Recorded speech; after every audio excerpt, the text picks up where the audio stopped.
farm ng nanay ko.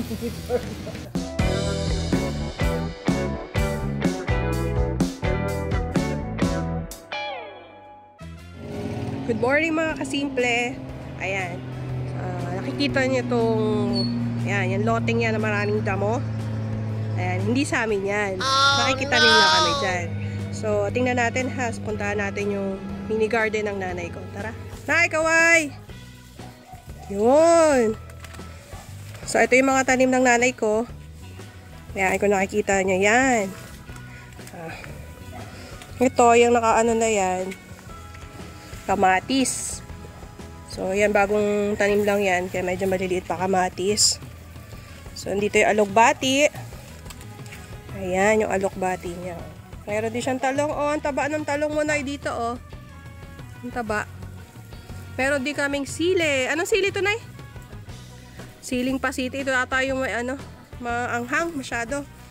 So, pa ito, may mga hinog. Harvest na namin to. Tapos, ibababad namin sa suka. Para may sausawan. Ito yung aming favorite na gulay, malunggay.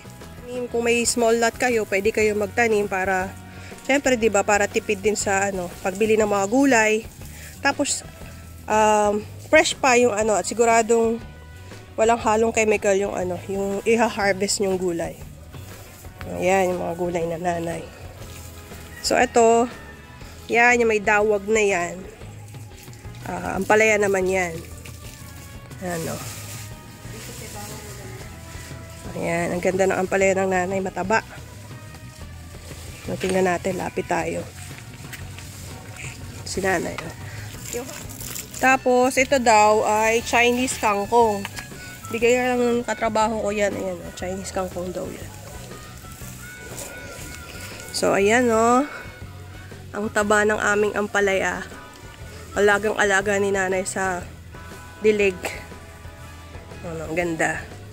So, ayan. Nuulit ko po itong lupang ito. Ay, hindi ito sa amin. Nakikitanim lang po kami. Ayan, oh. Ang laki. Ang laki ng lote. Ayan. So, sa panahon ngayon, kung may mga bakanteng lote kayo or may konti kayong space, so, pwede kayong magtanim.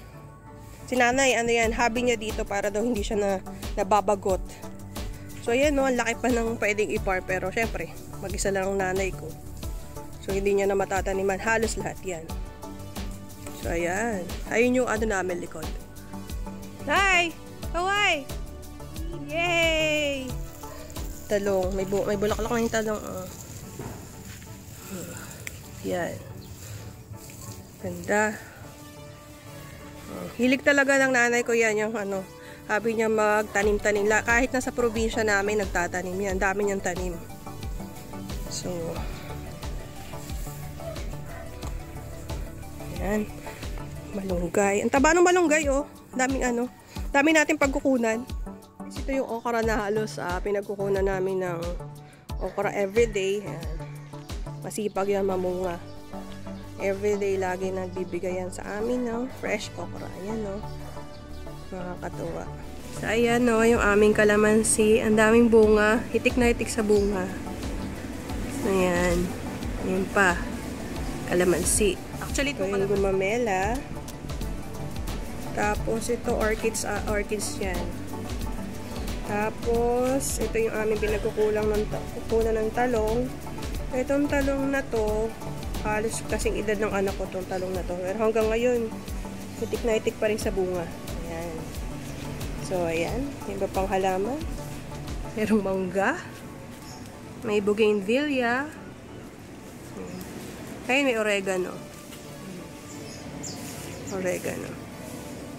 Tapos, ito yung sa aking halaman, insulin plant.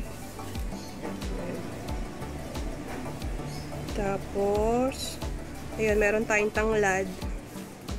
Tanglad. So, sa mga susunod na panahon, merong tatlong okra. Ay, okra ba yan? Ampalaya na pwede nang kunin. So, pipicturean na lang natin yung bukas. Sabi na nanay kasi baka bukas pa yun harvest. So, isi-share ko naman sa inyo yon yung maha-harvest bukas na ampalaya. So, yun lang guys. Salamat sa pagsama sa aming munting garden. So, kung hindi ka pa po nakasubscribe sa aming YouTube channel, subscribe na po sa Simpleng Pamilya. Bye!